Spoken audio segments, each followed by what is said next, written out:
Hi guys, नमस्कार, सत श्री अकाल। तो आज हम लोग यूपी दरोगा का मूल विधि और संविधान के बारे में जिक्र करेंगे। हमारे दरोगा के प्रिपरेशन में मूल विधि और संविधान का अहम रोल है। तो स्टार्ट करते हैं हम लोग मूल विधि। मूल विधि का अर्थ समझेंगे, इसका परिभाषा समझेंगे, इसमें कितने प्रश्न आपके कवर होंगे उसको पढ़ेंगे, एंड प्रीवियस ईयर में क्या इसका भूमिका रहा है उसके बारे में हम लोग देखेंगे।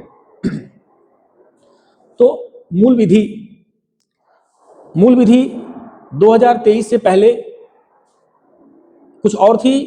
2023 के बाद से यानी 1 जुलाई 2024 के बाद इसमें बहुत सारे बदलाव हुए हैं, उसके बारे में हम लोग जिक्र करेंगे।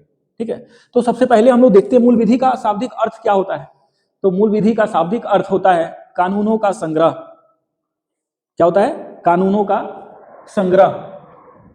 यूपीएसआई में मूल विधि और संविधान का क्या रोल रहा है उसके बारे में एक बार एक नजर दौड़ा लेते हैं, क्योंकि इसको जानना बहुत जरूरी है।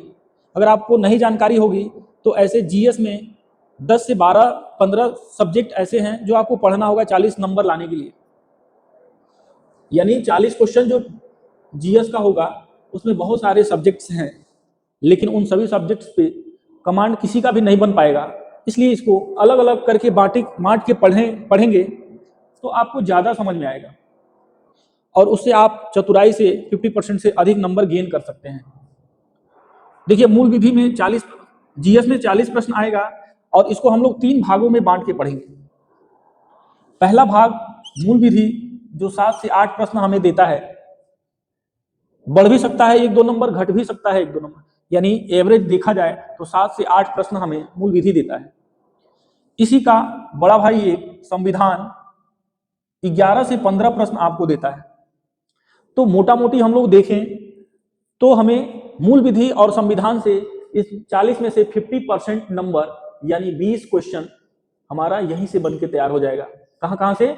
मूल विधि और संविधान से 50% नंबर हम गेन कर सकते हैं।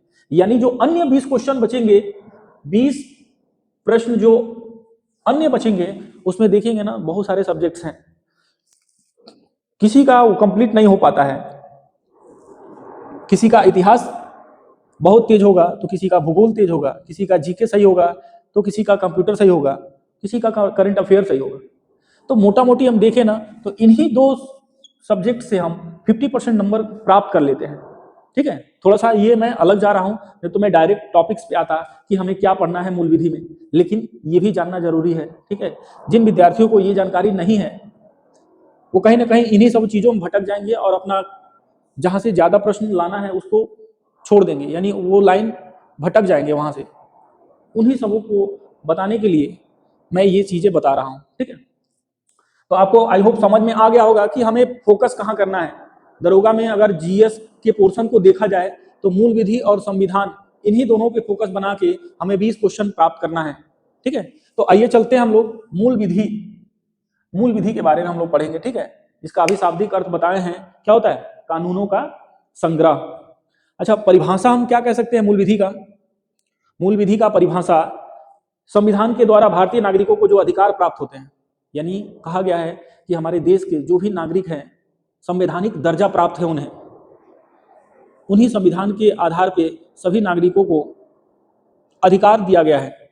यानी कहा गया है कि संविधान द्वारा प्राप्त भारतीय नागरिकों को जो अधिकार मिला है, यानी भारतीय नागरिक को जो अधिकार मिला है उनके विरुद्ध अगर कोई कार्य कर रहा है वही हमारा क्या है? मूल विधि है। यानी हम कह सकते हैं परिभाषा के तौर पे संविधान के द्वारा भारतीय नागरिकों को जो अधिकार प्राप्त है उनकी रक्षा के लिए जो नियम कानून बनाए गए हैं उन्हीं को मूल विधि कहते हैं। ठीक है, इसका पुराना नाम आईपीसी और सीआरपीसी था, जिसे लॉर्ड मैकाले ने शुरू किया था। अब ये 2023 में इसे संशोधित करके आईपीसी को बीएनएस और सीआरपीसी को बीएनएसएस यानी भारतीय न्याय संहिता एवं भारतीय नागरिक सुरक्षा संहिता कर दिया गया है। ठीक है, तो इन्हीं के अंतर्गत हम कुछ चैप्टर्स हैं डिवाइड कर करके हम लोग 40 से 50 क्लासेस में हम इसको बांट के पढ़ेंगे और अच्छे से हम 40 में से 20 प्रश्न लाने का प्रयास करेंगे। ठीक है, तो हम शुरू करने जा रहे हैं बीएनएस और बीएनएसएस।